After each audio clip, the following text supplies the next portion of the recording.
Plasma berarti yang diambil adalah darah vena, itu diambilnya di laboratorium darah puasa dan darah 2 jam setelah makan, itu untuk menegakkan diagnosa ya.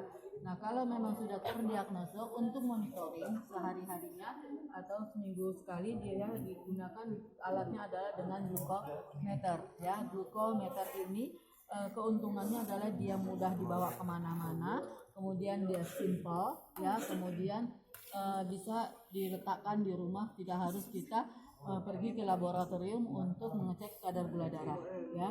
Nah ini adalah alat glukometernya. Alat glukometer terdiri dari glukometer sendiri. Glukometer sendiri ini ada baterainya ya, gunakan baterai. Baterai ini harus dilepas setiap kali selesai digunakan ya. Kenapa? Karena kalau dia dipasang terus beresiko dia akan lebih mudah rusak ya. Jadi harus digunakan kalau baterainya sudah dimasukkan. Ini adalah chip. Chip ini sama ukurannya dengan yang ada di stick ya. Ini adalah sticknya. Jadi antara chip dengan stick ini sama ya, nomornya itu bisa disesuaikan adalah yang di sini ya. Sama. Ini ya, stick dengan chipnya sama. Oke, setelah itu ini chipnya bisa dipasang di sini kalau kita mau gunakan ya. Kemudian alat yang lain digunakan, yang diperlukan adalah ini lancet ya, lancetnya, kemudian ini jarum, kemudian plester dan kapas alkohol atau alkohol swab ya. Ini adalah alat untuk mengontrol kadar gula darah kita. Oke ya, kalau misalnya tiba-tiba kita habis dari pesta, kemudian kita merasa makan banyak ya, untuk diabetes perlu kontrol berapa kadar gula darah setelah makan banyak ya. Begitu juga kalau misalnya ada keluhan pusing, kemudian lemes sehingga tidak bisa bangun, berkeringat dingin, itu bisa kita cek apakah ada tanda-tanda hipoglikemi. Ya, setelah selesai kemudian kita siapkan pakai ini Bu, sudah tidak kasih kaduka yun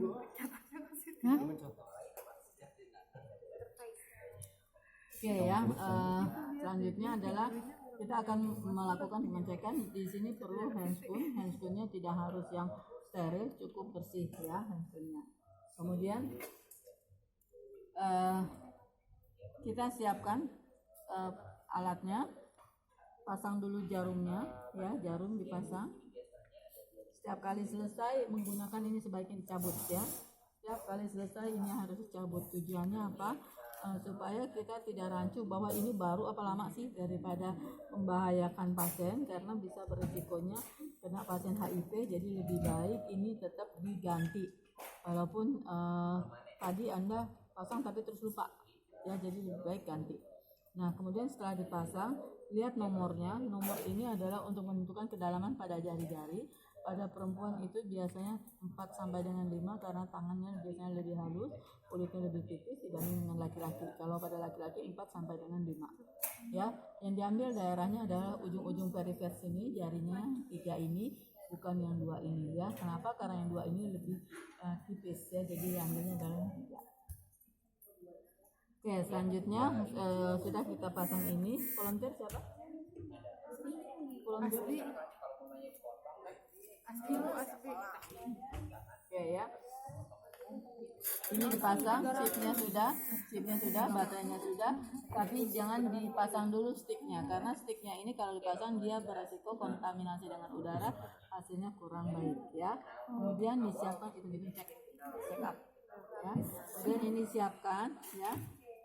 Kemudian setelah kita cuci tangan, kita pakai handscoonnya ya. Handscoonnya tadi harus bersih saja ya, tidak harus yang steril. Ya Allah.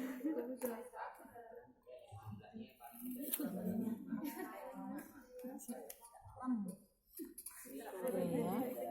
Setelah ini baru ambil alkohol swab, digunakan alkohol swabnya 2 ya, karena yang satu Oh jadi tinggal ke asrama saya. satu lagi untuk menutup ya. Oke, diambilnya 2. Oke. Sini aja yang sedikit ya. Oke, selesai. Ini dihapus sama, kemudian bisa langsung urut-urut seperti ini biar darahnya kumpul ya, biar kumpul. Jangan dipencetnya setelah ditusuk karena itu akan menimbulkan sakit. Jadi bisa seperti ini ya. Kemudian terakhir baru disiapkan ininya, sticknya ya, tidak di awal. Kenapa tadi? Takut terkontaminasi jadinya rusak ya. Oke. Diletakkan ini. Ingat mengambil darahnya adalah dengan menusuk di samping ya. Ini ya di samping sini ya, tidak dari atas. Jadi ini udah dari samping atau samping sini. Ini tempat untuk ngambil darahnya. Oke, selanjutnya kita lakukan seperti ini. Tusuk tadi udah di itu ya. Nah ini posisinya tegak ya, jangan nyamping, jangan ini ya, tegak. Kemudian kita baru tempelkan ya. Oke, selanjutnya ini langsung ditutup dengan menggunakan kapas yang baru ya, dan berikan plester ya, plester. Itu hasilnya sudah ada 96.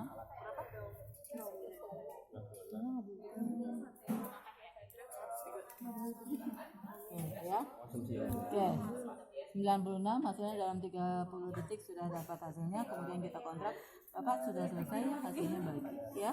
Ini adalah hasilnya. Kemudian kita rapikan alat gula darahnya masih coba. Sampai sini ada yang mau ditanyakan? Bu, Gula darah sebenarnya untuk menentukan gula emang itu dia pasien udah pernah kena DM atau belum, GTT ya sama aja ya. Kalau GTT, pemeriksaan GTT glukosa toleransi iya. tes itu kan untuk mendeteksi dan deteksi awal, bukan menentukan kadar gula darah rata-rata, tapi untuk menegakkan diagnosa awal. Bisa dengan menggunakan gula darah seperti ini, yang plasma ya, kemudian bisa juga dengan ditesnya dengan GTT, glukosa toleransi tes ya. Tuh, sedangkan ini hanya untuk monitoring. Jelas? Ada pertanyaan untuk cek gula? HbA1c itu adalah hemoglobin ya, untuk mengetahui kadar gula darah rata-rata dia dalam 3 bulan terakhir. Kalau dia mengatakan bahwa dia nggak naik gula darahnya, dia stabil-stabil aja karena dia nggak ada keluhan, itu bisa dicek kadar gula darahnya dalam 3 bulan terakhir berapa rata-ratanya. Kalau ternyata hasil gliko Hb-nya lebih dari 6,5 berarti gula darah rata-rata dia di atas 200. Kalau dia katakan tidak naik, bohong, karena ternyata gula darahnya lebih dari 6,5, normalnya adalah maksimal 6,5. Untuk pengecekannya di samping kanan samping kiri, waktu itu di laboratorium diberitahukan bahwa kalau untuk pengecekan tesnya itu jarumnya harus di pinggir. Sakit di pinggir, jadi sakit di pinggir, jadi lebih baik juga. Karena kan di jarum tidak ada lubang. Ini kan bukan jarum itu stick ya kan, ini kan memang khusus untuk jarum glukometer. Berbeda dengan jarum yang di laborat, ada yang kecil strik gitu doang, dia kan akan berbeda dengan jarum yang jadi lubang jarum macam-macam. Ini kan hanya untuk membuat buka saja biar darahnya keluar. Jelas? Oke, lanjut insulin ya. Selanjutnya adalah pemberian insulin. Pemberian terapi insulin itu yang diberikan pada pasien dengan diabetes ya, jika sudah dia tidak mempan lagi dengan oral, kebalik-balikan oral, obat hipoglikemik oral. Saya suka kebalik-balik dengan oralnya ya, oral hipoglikemik. Jadi obat hipoglikemik oral. Kalau dia sudah mendapatkan terapi sebanyak 3 atau 4 jenis, ternyata gula darahnya masih belum stabil, diganti obatnya dengan menggunakan insulin injeksi, tapi tetap dikombinasi ya. Umumnya dulu itu orang paling takut dengan injeksi karena jarum injeksi pada insulin zaman dulu itu cukup besar, yang digunakan adalah jarum 1 cc. Lihat jarum 1 cc nya, jarumnya besar, kurang lebih 1 cm panjangnya, terus diameternya juga besar, menyebabkan orang takut untuk disuntik. Lihat, segagah-gagahnya orang begitu dengar kata suntik pasti takut ya, walaupun dia seorang preman sekalipun ya. Oke, jadi ini adalah jarum suntik yang menyebabkan orang jadi tidak mau dengan menggunakan insulin. Kemudian kemudian ini zaman dulu namanya insulinnya dengan bentuk vial ya. Vial ini berarti yang digunakan adalah jarumnya ini. Ya, ini ada unitnya di ujung ini, ada yang 100 unit, ada yang 40 unit ya. Kemudian 1 cc-nya. Ini adalah vial, zaman dulu namanya, ini contoh dagangnya namanya humulin. Humulin ada R-nya. R berarti rapid, rapid artinya cepat. Berarti ini obat kerja cepat ya. Nah, karena masalah itu orang jadi takut, produsen dari insulin mencoba membuat orang yang tidak takut terhadap injeksi. Makanya dibuatlah obatnya dengan penfill. Penfill. Jadi bentuknya seperti pulpen yang ada isinya fill ya. Nah, ini bisa dikantongin kan? Ya, jadi penfill, tidak orang takut, tidak juga orang itu jadi introvert, maksudnya kalau mau nyuntik, mau makan nyuntik dulu, mojok gitu. Kalau ini kan nggak perlu ditakutin, dari bentuknya masih bagus ya. Kemudian yang perlu diingat adalah cara kerja dari obat ini ya. Obat-obat ini cara kerjanya ada yang kerja cepat, kerja lambat, dan kerja mix atau campuran ya. Ini contohnya yang orange, ini adalah rapid artinya cepat. Obat ini bereaksi dalam waktu 30 menit ya, kemudian habis dalam waktu 4 jam. Jadi kalau udah 4 jam lebih, dia sudah tidak ada lagi di tubuh kita, sudah habis ya. Itu kerjanya cuma 30 menit. Sama halnya dengan yang Apidra, raranya rapid ya, raranya itu rapid. Ini juga termasuk obat yang kerjanya cepat. Untuk obat-obat yang kerja cepat atau kerjanya lambat, jenis obatnya itu jernih ya, bening, jernih, tidak ada apa-apa. Sama dengan yang kerjanya panjang ya, bentuknya obatnya jernih ya, nggak ada serpihan ataupun larutan ya. Berbeda dengan obat yang menggunakan mix. Kalau mix bentuknya ada larutannya, sehingga dia harus dilarutkan dulu, karena tidak dia akan mengendap ya. Jadi kalau menggunakan yang mix ini, sebelum digunakan kocok dulu dengan mutar-mutar ini ya, tidak dikocok begini ya, tapi diputar-putar. Oke, selanjutnya kerja dari insulin yang mix ini adalah kerja sedang. Ya, kerja sedang berarti dia kerjanya 30 menit sampai dengan 1,5 jam, dia sudah bereaksi, kemudian dia mencapai puncak kerjanya adalah 8 jam dan habis setelah 12 jam. Jadi untuk terapi mix ini diberikannya adalah 2 kali sehari ya, karena dia habis dalam 12 jam. Oke, selanjutnya insulin yang mix ini bisa diberikan sebelum makan, saat makan, atau sesudah makan. Yang mix kan campuran, dia bisa kerja cepat, bisa kerjanya panjang ya. Berbeda kalau misalnya yang rapid diberikannya itu sebaiknya yang dianjurkan adalah sebelum makan. Tapi kalau pada lansia di mana dia sudah mengalami gangguan pada waktu makan, sebaiknya dianjurkan adalah sesudah makan. Kenapa?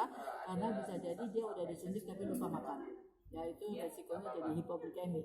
Makanya kalau untuk lansia diberikannya adalah pada saat sekitar 30 menit ya sebelum makan, kemudian bisa juga begitu selesai makan diberikan 30 menit kemudian dia baru bereaksi. Paham? Yang mix ya, yang mix. Kemudian ada yang kerja panjang atau kerja basal. Kerja panjang atau kerja basal itu adalah insulin yang merangsang basal di pankreas biar merangsang insulinnya diproduksi. Ya kan tadi gangguannya pada pankreas. Pankreas kan untuk menghasilkan insulin. Jadi dia kerjanya merangsang pankreas untuk mengeluarkan insulin. Makanya namanya basal. Ya. Contohnya ini adalah yang levemir, ataupun ini ada yang namanya lantus ya. Ini lantus ya. Ini adalah jenis dagangnya. Yang kerja panjang atau kerja basal atau kerja lambat. Nah, kerja panjang ini adalah kerjanya mulai dari 1,5 jam sampai dengan 2 jam, puncaknya 12 jam dan habis setelah 24 jam. Makanya diberikannya ini adalah 1 kali sehari. Dan biasanya pada malam hari mau tidur, karena ini adalah basal, jadi dia kalau kita tidak melakukan aktivitas, jadi tidak ada pembakaran, juga tidak ada makanan yang masuk ya, jadi basal yang dirangsang. Paham? Ada pertanyaan ke sini? Insulin? Oke, tidak. Nah, selanjutnya alat yang dibutuhkan adalah insulinnya sendiri sesuai dengan dosis ataupun obat yang diresepkan dokter. Kemudian ada jarum, ya ini jarumnya belum ada, jarum, kemudian alkohol swab yang dibutuhkan ya, kemudian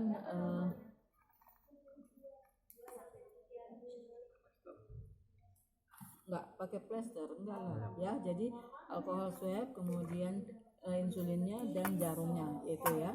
Kemudian setelah itu kita kontrak pasiennya, kita tidak harus menggunakan handscoon ya, yang penting kita cuci tangan sebelum dan sesudahnya ya.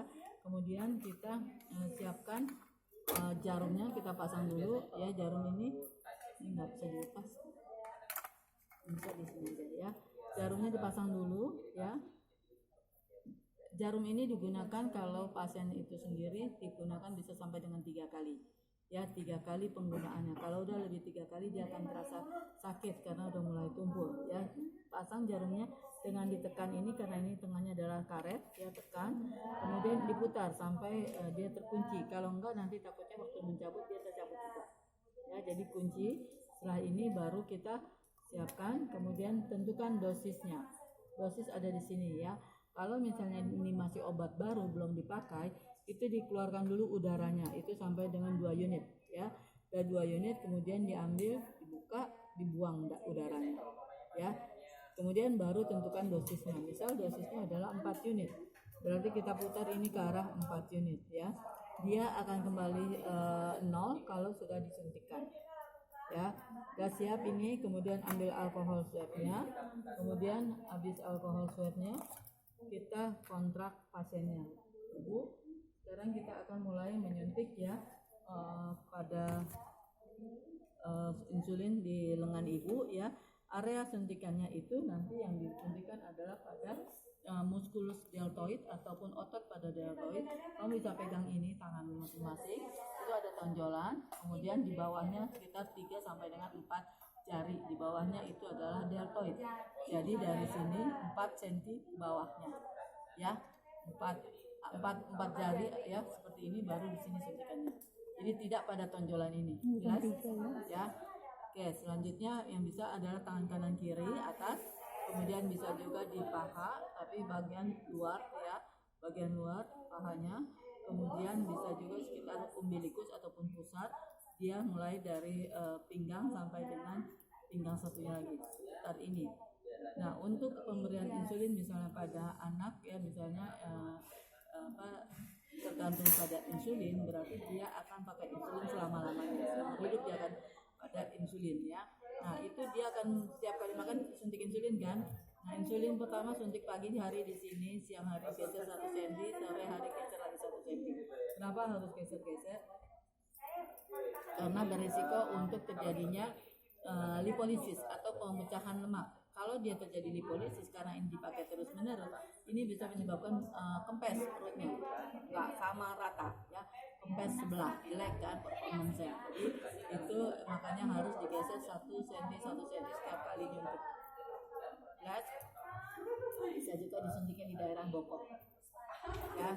Ini adalah area penyuntikan. Selanjutnya kita akan melakukan penyuntikannya ya. Ibu, bapak, kita akan melakukan suntik ya di lengannya ya. Kemudian kita siapkan ini tadi tonjolannya, kan ini tonjolan. Nah, di bawahnya inilah yang bakalan disuntik ya. Jadi sini areanya di sirkuler besar, lebar ya. Kemudian kita lakukan suntik. Waktu kita mau menyuntik, kita gunakannya tangannya begini ya. Karena kalau begini, ini nyuntik geser, dia tidak bergeser ini jarumnya ya. Tapi kalau begini, ini tusuk begini, ini menggeser ya kan, akan bisa bergeser. Jadi makanya begini. Oke, gitu ya, kita siapkan. Kemudian kita sudah hapus hama kan tadi ya, kita tusuk, kemudian kita tekan. Nggak bergeser kan jarumnya. Kalau bergeser jarumnya akan sakit. Nah, sampai dengan kembali 0. Setelah 0 baru kita tunggu sampai dengan 20 detik, hitung ya. 1, 2, 3, 4, 5, 20. Baru dicabut ya. Setelah dicabut ini ditutup dulu karena beresiko kena tangan, kita tutup ya, jadinya ditutup dulu. Selesai ditutup, kemudian kalau ternyata di sini ada darah ya, kalau ada darah cukup dihapus samakan saja, tidak harus dimasas ya. baru tidak boleh dimasas. Kenapa? Karena kalau dimasas dia akan lebih cepat reaksinya, ya karena dimasas. Jadi reaksi obat insulinnya akan lebih cepat. Tadi kan kerjanya adalah 30 menit, ya jadi tidak boleh, cukup dihapus sama. Cukup. Kalau keluar darah Bu, Apa? Bagusnya keluar darah apa enggak, Bu? Bisa enggak kan? Ya? Deltoid. Ya, jadi sebaiknya tidak. Tapi kalau ada, sebaiknya cukup dihapus saja. Oke, cukup jelas. Ada pertanyaan untuk insulin? Bu, Perlu dipahami adalah jenis-jenis cara kerja obatnya. Ya. Oh jadi itunya lah nggak bertahap ya, maksudnya tik tik tik gitu maksudnya. Dicubit masih. Bu. Oke, kalau misalnya orang yang terlalu gemuk ini diregangin ototnya, ya. Kalau dia terlalu kurus, barulah ditarik. Tapi sebenarnya waktu kita menarik ototnya itu, jadi kan dagingnya itu justru bukan pada deltoid yang ketarik ya. Bisa jadi waktu diregangin dia bukan deltoid kan, lebih lebar, bisa di sini ya kan, gitu ya. Jadi seharusnya kalau dia terlalu gemuk diregangkan, tapi kalau dia terlalu kurus boleh dicubit.